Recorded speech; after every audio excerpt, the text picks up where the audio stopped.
fano na bene na fabu naka ome aye na fabu naka ome aye ndichi na Awalu Imo fano na bene aye ndichi na Awalu Imo fano na bene ndichi na Awalu Imo fano na bene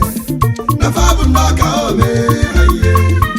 na fabu naka ome aye ndichi na Awalu Imo fano na bene aye ọ bụ maka ndị chi na Awalu Imo nụ na fanalụ benejebila obi nụ ndị chi na Awalu Imo ndị ọka ome ndị chi na Awalu Imo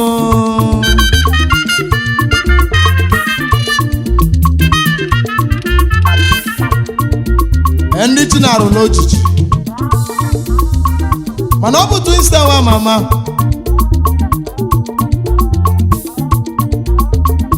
eze bụ n'afọ nke izizi na namụ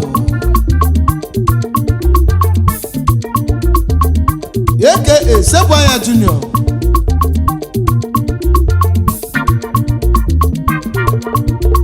also known as amụma egwu Igbo niile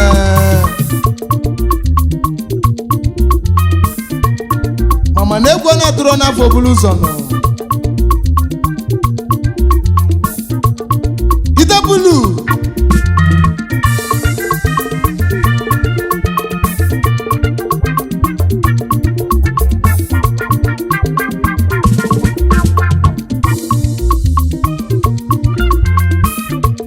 ya ndị chi na Awalu Imo na fanalụ benebili elolia na fanalụ benebili o ya ndị si na Awalu Imo ịmalụfa ya ndị si na Awalu Imo ịmalụfa ndị ti na-arụlụ ojiji ụlụwa ndị ti na-emeli ife ịmalụfa na fanalụ benebili ọrụ mmụgwulie na fanalụ benebili o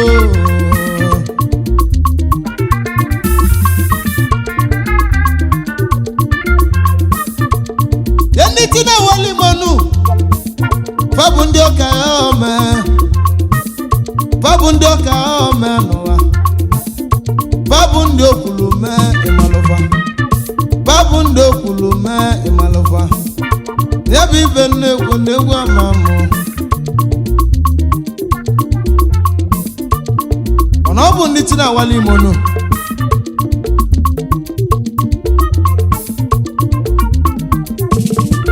ndị okwulu mee ndị chukwu na-arụlụ ojiji nwanne m chiki rụọ ọlụ gị ojiji ma na ọ dịgo ọlụ gị na mma nọ woi idebulu mmụọ ije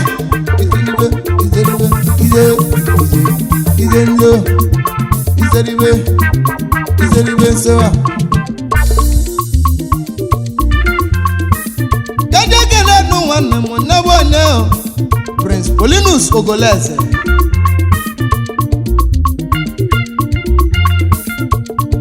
ebe a na-agbanye anwụ nke izizi na Anambra Chief Executive Officer Odogwu Motors Nigeria Limited onye nna n'iso na ụmụ Anamụ ndị chịkwa na Awalu Imo na Benin Republic ndị ọka ome ndị chịkwa na arụlụ ojiji Odogwu na Abuja Odogwu na Thailand landlord n'ebe dị iche iche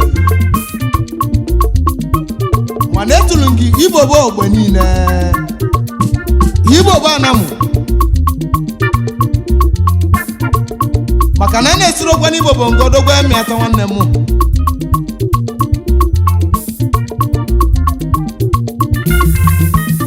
ewu nwanne m bigi nwanne m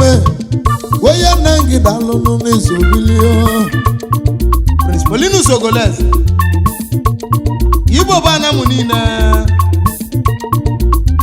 onye nna n'iso na ndị chịkwa na Awalu Imo nụ ndị chịkwa na arụlụ ojiji ndị okwulu mee iwesi m kele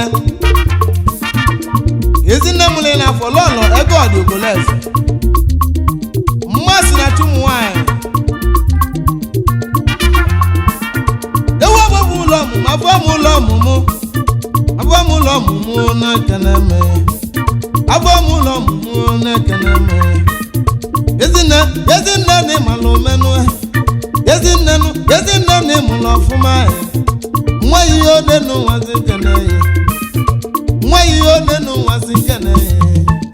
maka gịnị onye mụlụ nwa ya eli aka nwa ya maka gịnị onye mụlụ nwa ya eli aka nwa ya nne m uwe one n'ụwa egwu amaghị ọmụ nne m uwe one n'ụwa mụ na egwu na-eme iwesị mụ na-eti ya aka n'obu maka ezigbo nwa gị nke nwụrụ anwụ ya bụ Miss Oluchukwu Ogoleze nke ọnwụ belụ n'alụ gị n'ike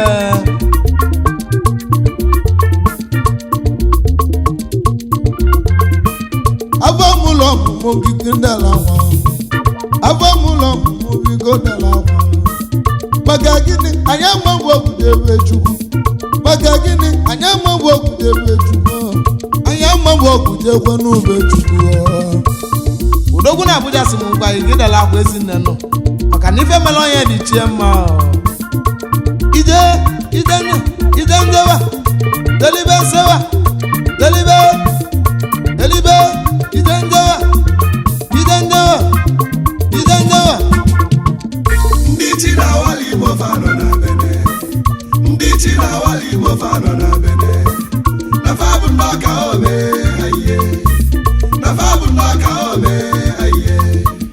ndị chi na Awalu Imo fanọ na bene aye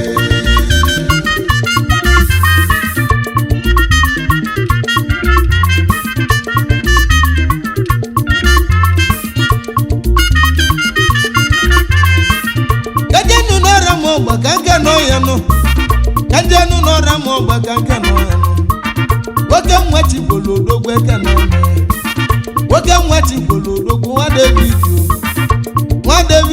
David okwu adene nwa David okwu adene onye nwe ụzọ n'ibu odogwu eke n'ọnụ oke nwa mmadụ ga-ejeje obodo mmiri wesi odogwu n'iso na mmanwụ mmiri wesi odogwu n'iso na onye nwe ụzọ n'ụwa n'ụnyanwụ onye nwe ụzọ n'ụwa n'ụnyanwụ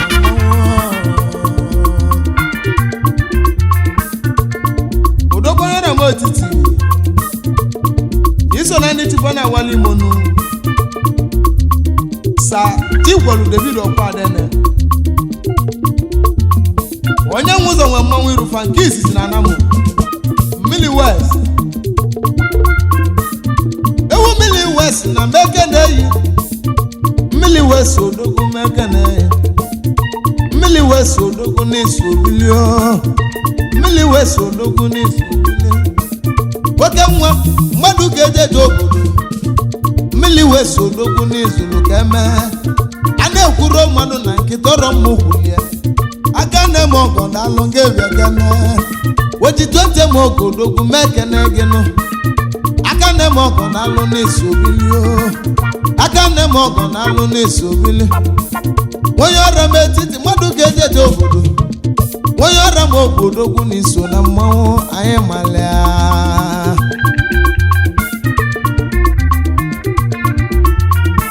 wee na-ekene sa Okekudọba Okechukwu mgbagbule ya ike isi na Anamụ Chairman Mmiata Anam Development Union Benin Republic Chapter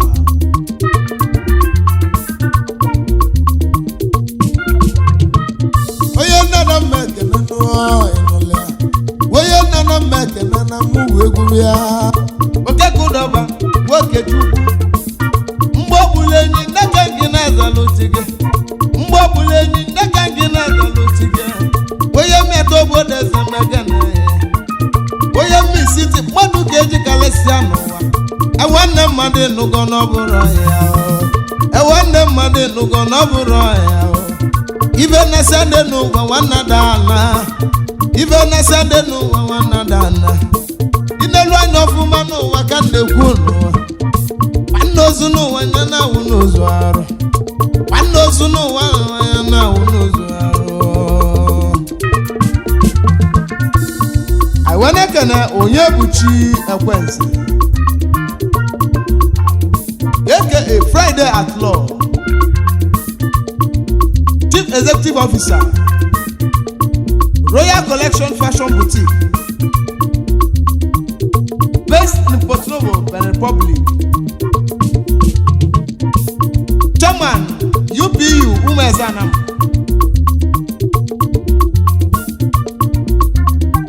Meaning Umezanam Progressive Union Port Novo branch. Keduma kesuwa yegeno. Chidema Edith Onyebuchi Ekwense aka Otieluma Nwa. Agisi muke nekwo ezi nwa gị nwoke bụ Ifechukwu Ebubechukwu ụzọ wealth. Esi muke nekwo Onyebuchi ya bụ nwa gị. Esi muke nekwo Chika ma fefo Onyebuchi ya bụ ada gị nwanyị. Atilo mmọnwụ esi muke nekwo eziokwu nwoke bụ Arinze Raphael General na Malaysia. Esikwo m kele Chinedu Emeka ọnọdụ ugo na India. Ewetile ezi oyi ma tilo nwanne m nwata ituelu ugo mmeli mekene nwata ituelu ugo mmeli n'isi obilinu n'ezie nne n'ụwa ka nkwube chigi na awali gị mo n'ezie nne n'ụwa ka nkwube n'iso obili ezi nwanne m mmadụ ga-ejeje mmanụ nwoke m onye ebuchi Ekweze nwanne m nwoke m onye ebuchi Ekweze nwanne m Umeze ana m agbaghị ka ize dị enu gị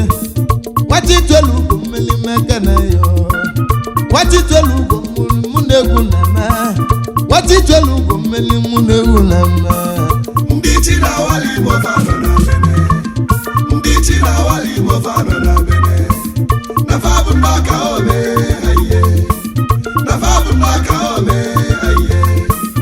ndị chi na-awali Igbo fanọ na Bene aye.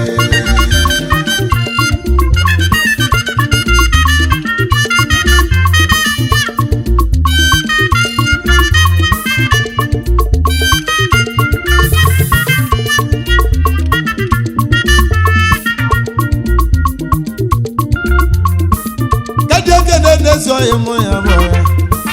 woke nwa ka na ekene no woke nwa Ruben Odogwu ekene me Igbo Jesus Odogwu mekene Igbo Jesus Odogwu n'iso na mmụọ ụmụ ọba na mụ daga ngize dere nuge iduma nekene no ama mmụọ iduma nekere ava mmụọ Ruben Okoye Igbo Jesus Odogo yumo ọbana mu iduma neke niso na ndị chifa na Awalu Imo na Benin Republic. Ana Vice Chairman Port Novo branch. Keduma kezi nwanyị gị nụ China inye nwa Igbo Jesus na isi gị bilikwa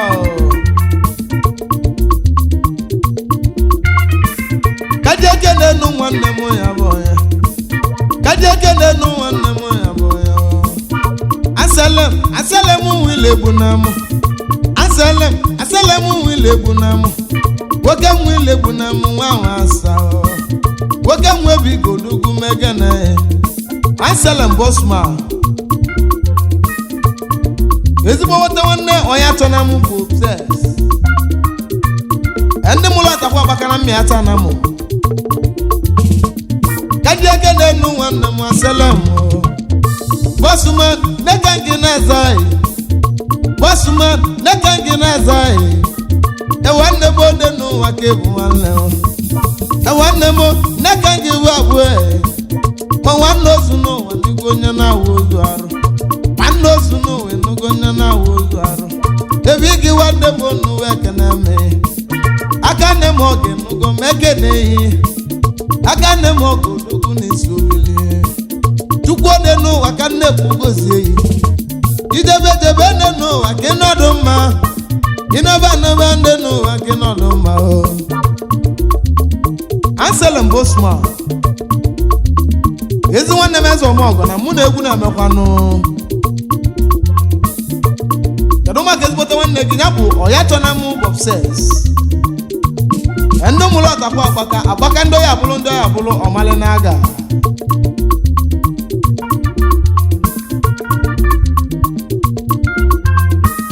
kajeke na-enezi ọya mụ na bụ ọya nwoke nwa chụnwe ike ruola asị nwanne m nwoke nwa chụnwe ike ruola asị nwanne m mobi dị ike mmadụ ka eji kalesịa mobi dị ike mmadụ ka eji edo obodo nne m uwe nne na uwe egwu amaghị ọmụ nwoke nwa rụla sodogwu isi obi gweli nwoke nwa rụla sodogwu isi obi lio Chairman ụmụ ọba agụ anamụ na Porto-Novo brand nwoke nwa Chukwuike Rollers obi dike irumana koroba mụrụ mmanwụ ebe igiri so na ndị chiba na Awalu Imo na Benin Republic ọmaka nne m eloge itabulu ida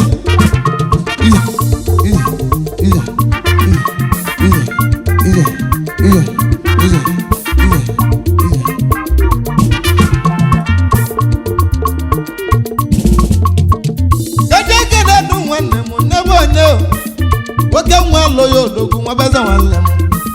nwoke nwa loyo odogwu nwa beze nwanne m akwụkwọ ome nke izizi na anamụ akwụkwọ ome nke bụ na anamụ ba onye mụlọ ọtagwu odogwu ekene ebe onye mmịata na m enugo ọmụ ụkpọlọ gị nwanne gị odenu nwanya na-akpọ gị nwanne gị odenu nwanya na-akpọ gị loyo odogwu aka nne m ọgụ nwanne m ọmọgọ ndị egwu n'eze na-ekene eme ya egwenụ ya menụ nwanne gị ya egwenụ ya menụ nwanne gị n'egwu isi obi kweli n'ebe ibe na-agwa gị nwoke nwa loyo odogwu m ekene mmadụ ka eji kalesịa m kwulie mmadụ ka eji bili ọrọ m kwulie edebe mmadụ debe ego mmadụ ka ngara maka gịnị ọrụ mmadụ bụzi ego maka gịnị ọrụ mmadụ bụzi ego idewe n'elu anya n'ụwa ka na-ekwu na nkwube ọrụ mmadụ na-akpata ego n'ụwa nne m uwe one n'ụwa mmadụ na-akpata ego igbuduo mụ na egwu na-eme n'ụwa igbuduo mụ na egwu na-eme n'ụwa mama mụwe one n'ụwa egwu amaghị ọmụ mama mụwe nne m one egwu amaghị ọmụ mmiri ode n'ụwa mụ na-egwu na-eme mmiri mụ na-egwu sozi ejenu osimiri osimiri bịa ndị chi na Awalu Imo fanọ na Bene ndị chi na Awalu Imo fanọ na Bene na fabụ nnọka ome ayiye na fabụ nnọka ome ayiye ndị chi na Awalu Imo fanọ na Bene ayiye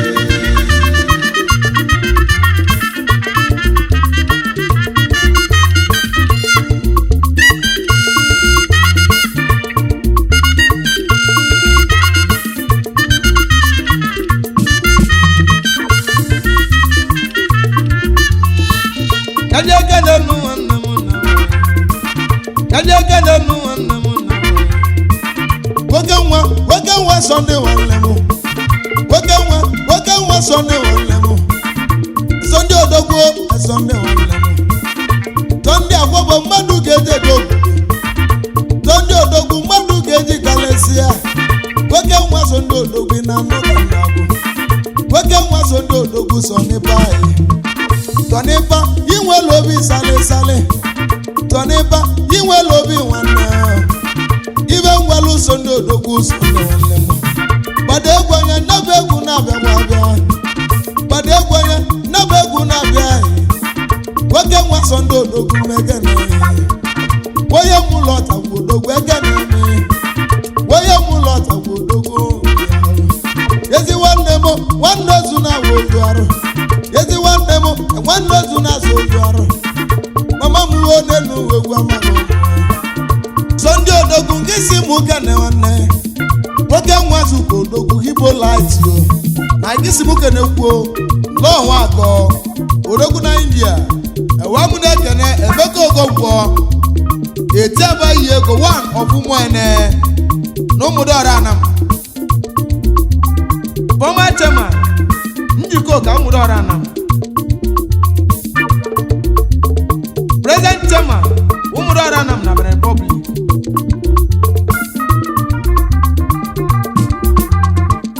kajekede n'ụwa nna m na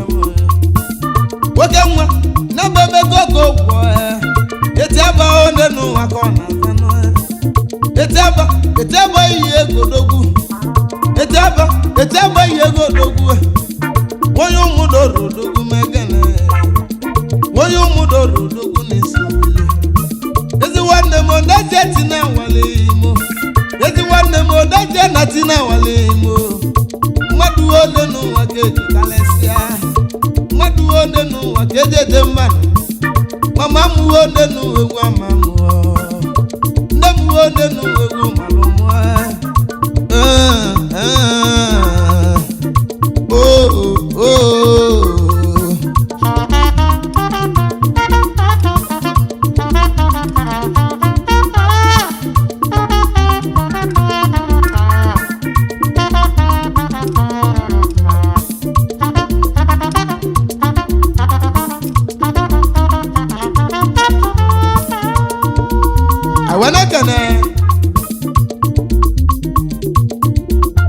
Dennis Tinwoba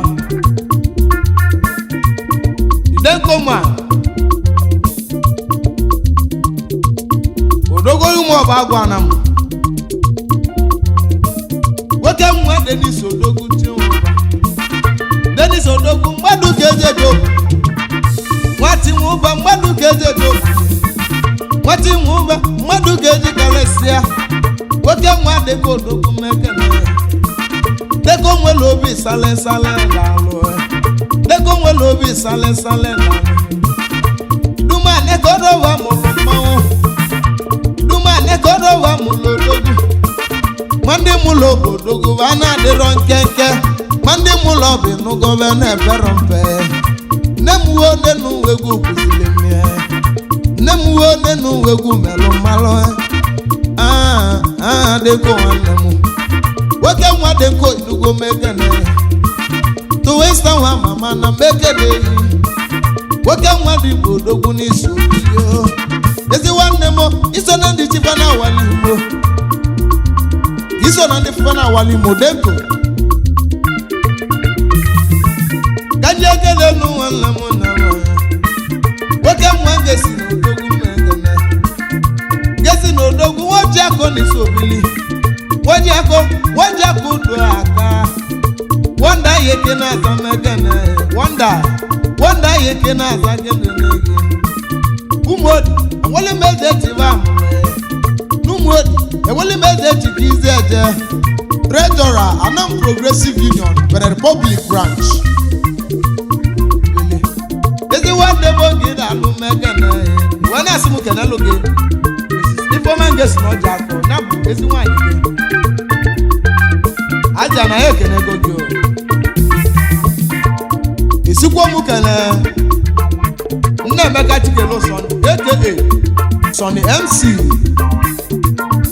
odogwu na ke onye mmịata obodo eze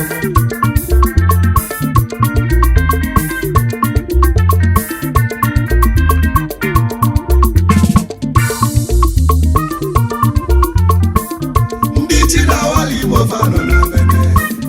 ndị chi na Awalu Imo fano na Benin na fabu n'aka ome aye na fabu n'aka ome aye ndị chi na Awalu Imo fano na Benin aye nne m uwe mụ na egwu na-etinye ọkpa ndị chi na Awalu Imo fano na Benin ndị chi na Awalu Imo fano na Benin na fabu n'aka ome aye na fabu n'aka ome aye ndị chi na Awalu Imo Elibensewa fano na Benin Elibensewa Elibensewa Elibensewa ndị chi na Awalu Imo Elibensewa fano na Benin Elibensewa ndị chi na Awalu Imo fano na Benin eribe nsewa asị